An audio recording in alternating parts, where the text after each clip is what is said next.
Meron po tayo ngayong isang kasamahan dito sa SOCMED na nagse-celebrate po ng kanyang 44th birthday.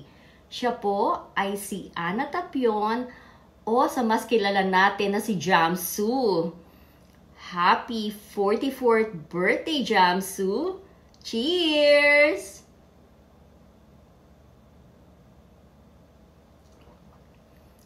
Alam mo ba, 44 holds profound significance. Yung number 44 kasi sa numerology, it actually represents stability, discipline, and manifestation. So, ang ibig sabihin, ang 44 sa numerology, kung naniniwala ka sa mga numerology, is a master number kasi double 4. 4 and 4. Actually, 4 and 4 is equals to 8. So, talagang napakaswerte.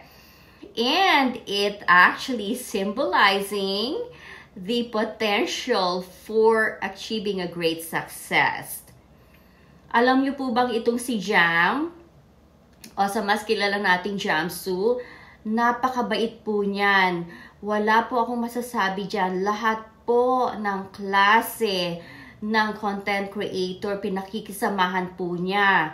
At makikita naman ninyo na talagang napaka-active po niya. Siya po ay mayroong isang anak na ang pangalan ay si Lian. Ang napaka-cute na bata na si Lian.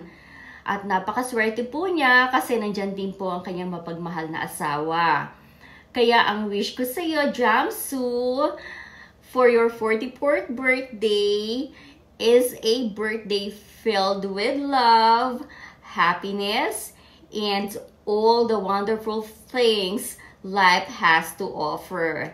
So, happiest birthday to you, Jam, and God bless you.